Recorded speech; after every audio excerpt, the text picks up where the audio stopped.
Hello, I'm Nido Cobain. Join me on the next Side by Side to hear from an entrepreneur and innovator who created a media empire. He leads 20 different branded publications, as well as a radio station and an independent bookstore known by its catchphrase, the little shop that could. Today we'll talk to David Woronoff, the president and publisher of The Pilot in Pinehurst, North Carolina. Funding for Side by Side with Nido Cobain is made possible by... We started small, just 30 people in a small town in Wisconsin. 75 years later, we employ more Americans than any other furniture brand. But none of that would have been possible without you.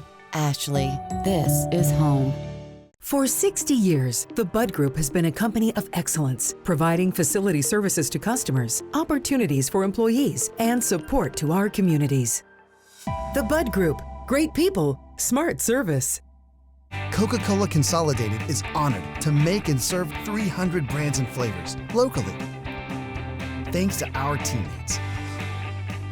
We are Coca-Cola Consolidated, your local bottler.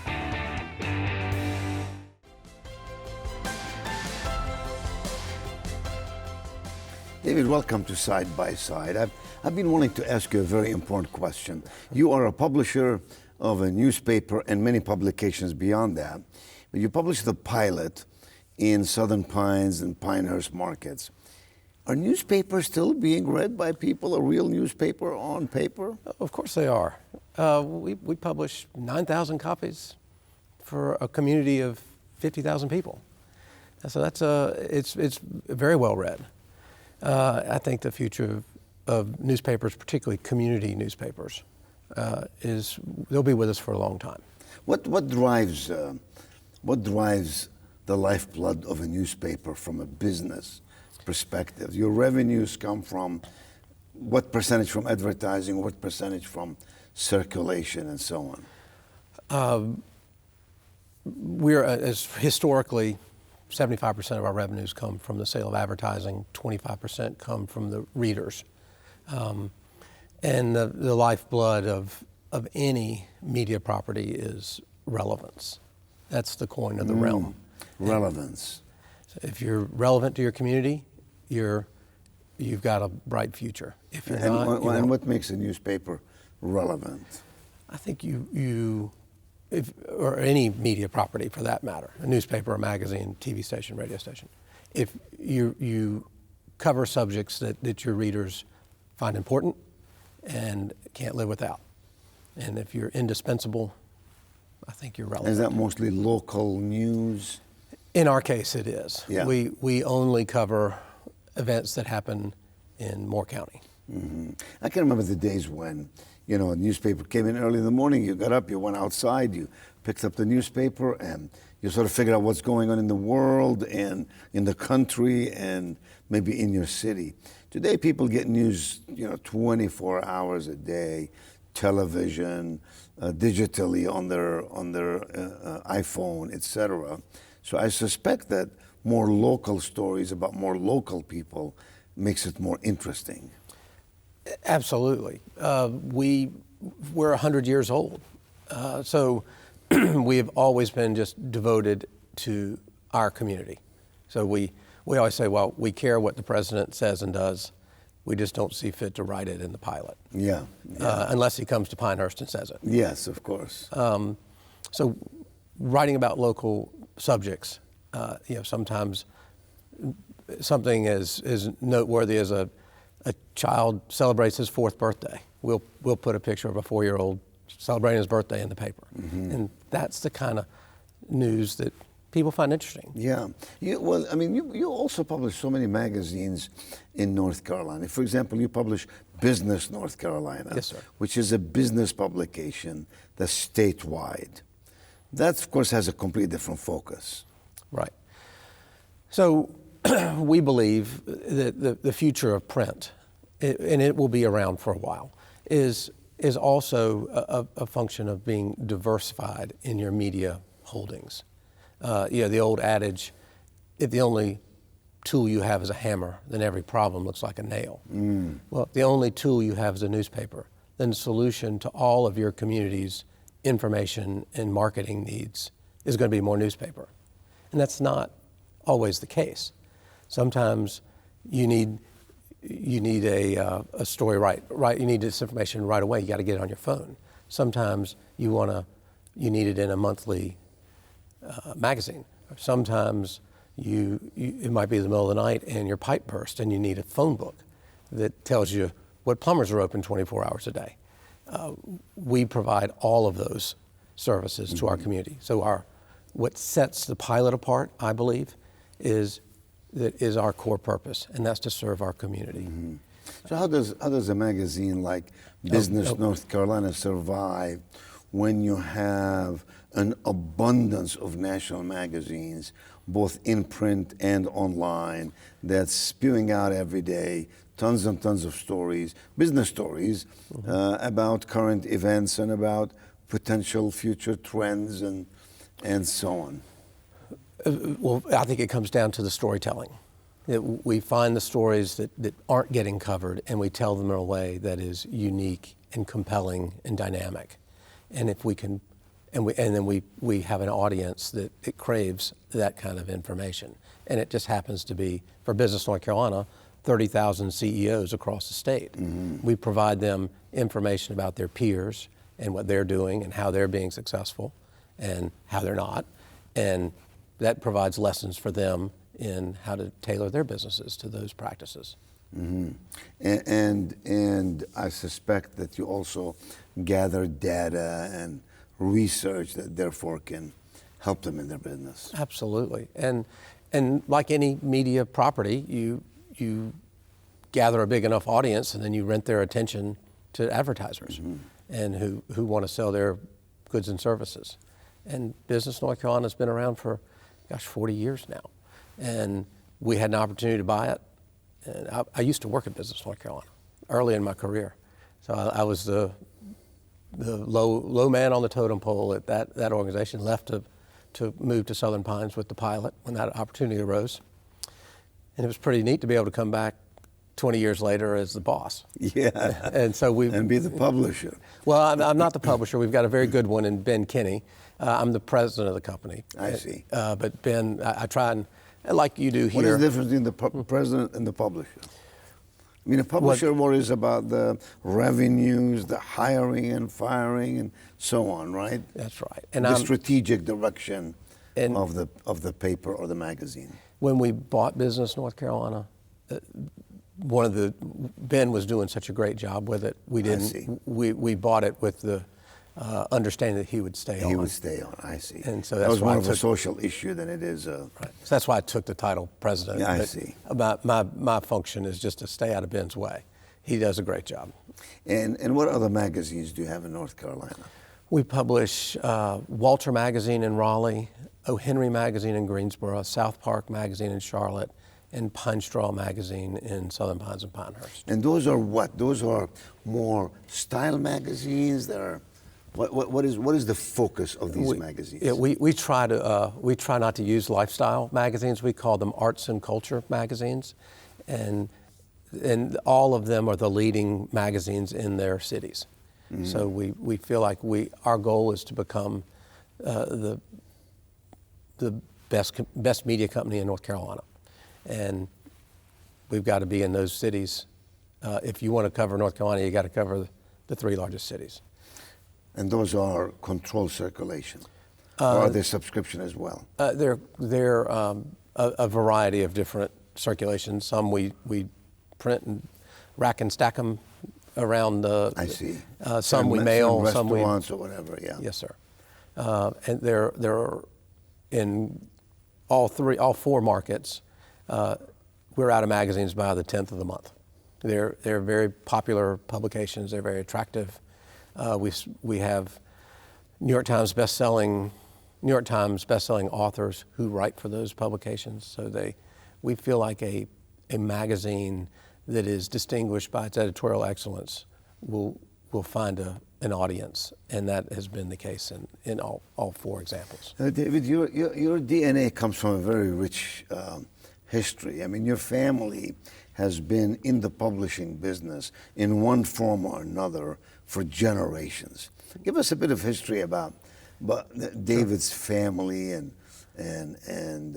father and uncle and. So I'm the fourth generation of my family to be a newspaper publisher in North Carolina. So my great-grandfather started the Raleigh paper in 1895. My grandfather succeeded him, and then my uncle succeeded his father. Your uncle being Frank Daniels. Frank Daniels Jr. Yes. My grandfather, Frank Daniels Sr., and then my great-grandfather, Josephus Daniels. In 1996. Were they all North Carolina citizens, or did they? Yes, sir. Originally, your great-grandfather. He was he was from Wilson, North Carolina. Mm-hmm. And it's my mother's family. So therefore, I have a different last name. Yes, yes. So we sold the paper in 1995, the Raleigh paper, after 100 years of ownership. And while the paper sold, my ambition to be a newspaper publisher didn't transfer with that sale. And I was, 29 years old, and came up with the idea of trying to buy the Southern Pines Pilot. And which is, by the way, it's a weekly paper, correct? it's twice a week, Twice a week. What days? Wednesday and Sunday. And why Wednesday and Sunday? Why not Monday and Friday? Well, Wednesday in North Carolina, Wednesday is the day that all the grocery stores put their Shopping, circulars in the paper. And Sunday, across the country, Sunday is just the most popular day to read a newspaper. People have more time in that to read the paper. It's a morning newspaper. Yes, sir. So I've always believed there's great power in audacity. And at 29 years old, I walked into my uncle's office and told him I wanted to buy the Pilot and move my young family to Southern Pines. And he should have laughed me out of his office, but he didn't. And he said, well, I'll write a letter for you. So I went and called on Mr. Reagan, and it took me about 2 years, but I talked him into selling us the paper. And I didn't have any money, by the way. So I had to go raise the money. And it all worked out. Yeah. So but when I got there, I went to my first Rotary Club meeting, and somebody said, "What's your goal for the Pilot?" And I said, "Well, I want it to be the best community newspaper in America." And they laughed at me like I told a joke. The whole room busted. I was serious, and they laughed at me, and which is a nice motivator, by the way. Well, now fast forward 28 years. We've been named the best community newspaper in America 5 times. Wow. So that is what, by setting a big goal and motivating your staff to chase that goal, good things can happen. And that's what you mean by fortune favors the bold? Yes, sir, I do. What does that mean? It means take risks, be courageous. What does it mean? I think it means don't be afraid to fail. All of my friends who just had a newspaper, they have one newspaper serving one market, they're all gone now. If you're able to diversify your media holdings and spread your overhead over multiple product critical lines, mass. you will be sustainable. And a sustainable media property is one that I think will be around. Well, I mean, it's just serves its community better. So you're talking about efficiencies of scale? Yes, sir. Is that what you mean? So I assume what you mean by that is you have one finance person who handles all of these publications. Yes, sir. You have, I don't know what else, you still have to have separate editors and separate writers. We do, and we want to have, each market has its own unique style and focus, so we want to have, so we have, in each market we have a sales staff and a editorial staff. What about design? All that is done. Graphic design. That is all centralized in Southern Pines. Yeah. So our accounting and personnel functions are all done centrally, and then the local color comes from the local personnel. Yes, I understand. So then one day you decide to buy a bookstore in Southern Pines. Explain to me I do see a relationship between publishing magazines and newspapers and books. I do see some relative behavioral relationship. But what got into your brain that day? Fortune favors the bold, and you said, I want to go buy this bookstore. Well, we say our core purpose is to serve our community. And the lady who owned the bookstore was a great friend of mine. She had passed away, and her dying wish was somebody local would buy the paper, or not buy. Would buy the bookstore. Yes. And a lady bought the bookstore on the promise that she would move to town, and it wasn't nefarious. She bought a home in town, but it was a vacation home, so she managed the store absentee. And I would walk by the store, and it's just right around the corner from the paper. And I'd walk by, and the shelves were bare, and the staff was demoralized, and it just broke my heart to see it. And I knew that it wasn't long for the world. So I decided, if you're going to say you serve your community, I can't imagine our community without the Country Bookshop in it. It's pole position in the middle of our main street. So I bought it. And I had a young cousin who was living in New York, and I convinced her to move to Southern Pines and run it for us. She's done a great job for us these 13 years. And I gave her an unlimited advertising budget in all of our properties. And every month. For which she paid nothing? Yeah, well, I tease her. Every month, Kimberly exceeds that unlimited budget. But because of that, yeah. She has gone out and recruited authors of international renown to come to our town. So last year, we averaged about 2 a week. So we had a little over 100 authors come to town. Of those 100, 14 of them were New York Times bestsellers. Yeah. So that adds creates a very rich cultural tapestry for our community. So we had James Patterson came twice. David Sedaris came, Ellen Hildebrand, Eric Larson, and Amar Tolles. All of those authors came to our community. And people got to meet him and buy the books and get their autograph. I've often wondered, why would a James Patterson go sit in a bookstore and sign 100 books? I mean, financially speaking, it's an obligation, is it not? I mean, when they sign a big deal with an advance with a publisher, part of the responsibility they have is to do a tour. Yes, sir. Part of the tour is to appear in bookstores. Yes. I've often wondered, I mean, how does that materially affect the sale of a book? Sell 100 here, 200 there, in a digital age where you can promote it and sell 1 million. Well, somewhere, in the book business, they call it hand selling. Hand selling. And I would say that the independent bookstores, and the Country Bookstore would be typical of this, are tastemakers.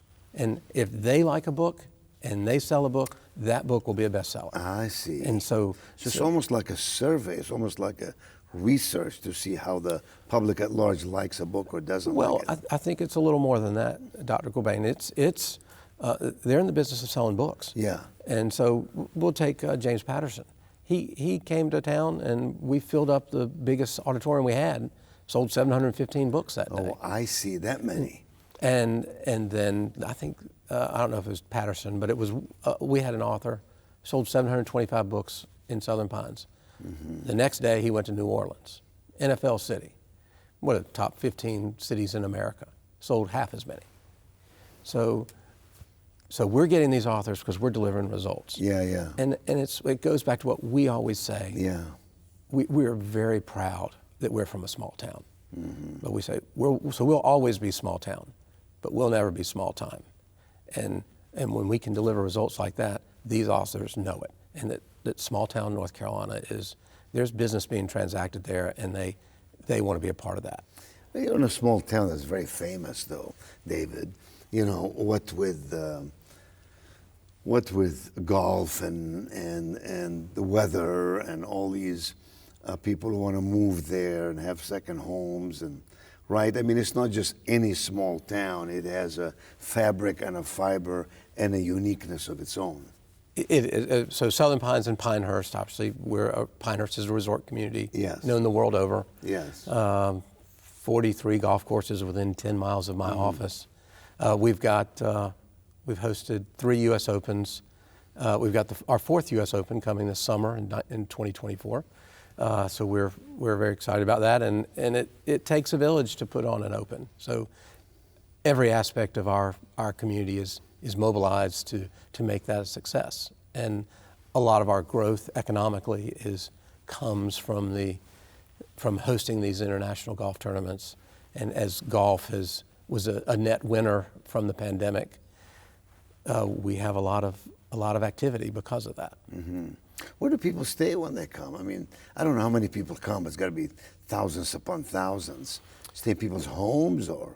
Well, we've got the Pinehurst Resort, and then we've got Pine Needles Resort and Mid Pines Resort. I think we probably have 3,500, 4,000 hotel rooms in the county. Then people rent out their homes as well. Quite a controversy around that. So people renting out their homes. So What is the controversy? Well, I think it's the Airbnb. People rent out their homes for a week to guests. And You mean neighborhoods may not like that because of... Yeah. Some do, some don't. Yeah. It depends. But it's a debate that takes place in the pages of our newspaper, and I think As in letters to the editor, or? Stories, letters to the editor, columns, advertisements. Mm-hmm. And if in any, what we try to say is the newspaper exists to serve its community. So if even an issue like short-term rentals, if the conversation starts with what's best for the community, as a community, we'll come up with a better solution than if it's, well, what's best for me, or what's best for this small group of people. If everybody gets to weigh in, it works. And that's how economic growth happens, right? You're bringing a big company in a community. Some people don't like it. It adds traffic. It adds some commotion, but it creates jobs. It elevates people's income and so on. David, are you writing yourself? I not as much as I used to when it was just the newspaper. Now that we're publishing all these other things, I can't write as much. So I always joke that I'm the B team. So when somebody gets sick at Business North Carolina, I write their daily newsletter.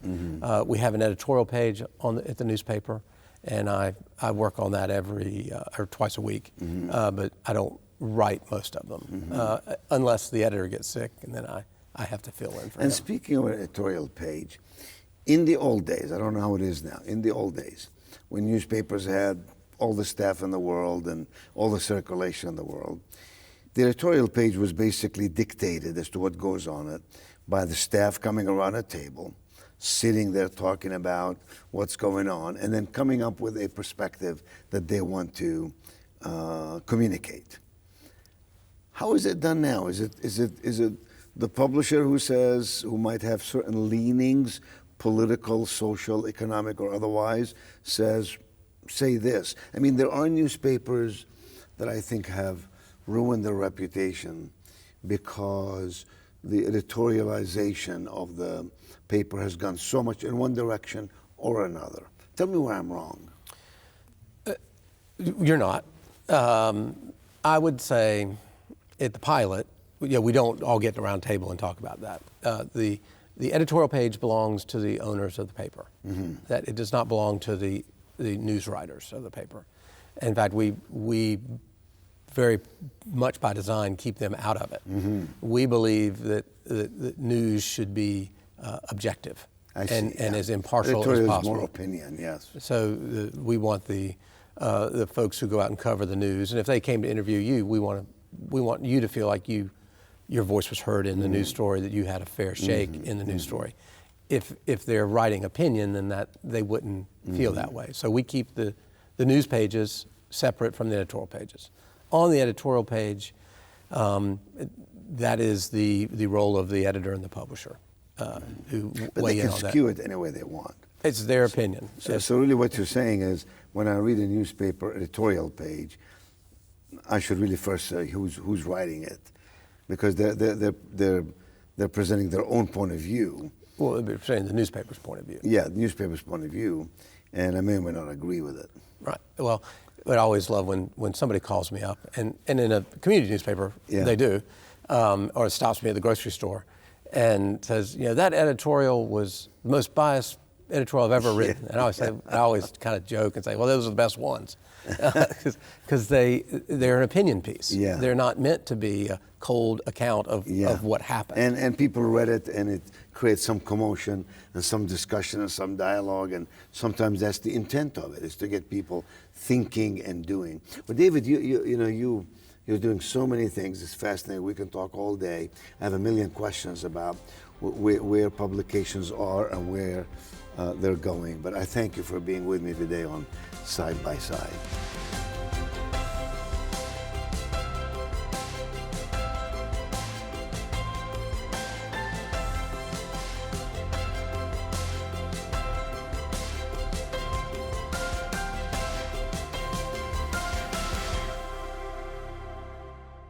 Funding for Side by Side with Nito Cobain is made possible by We started small, just 30 people in a small town in Wisconsin. 75 years later, we employ more Americans than any other furniture brand. But none of that would have been possible without you. Ashley, this is home. For 60 years, the Bud Group has been a company of excellence, providing facility services to customers, opportunities for employees, and support to our communities. The Bud Group, great people, smart service. Coca-Cola Consolidated is honored to make and serve 300 brands and flavors locally. Thanks to our teammates. We are Coca-Cola Consolidated, your local bottler.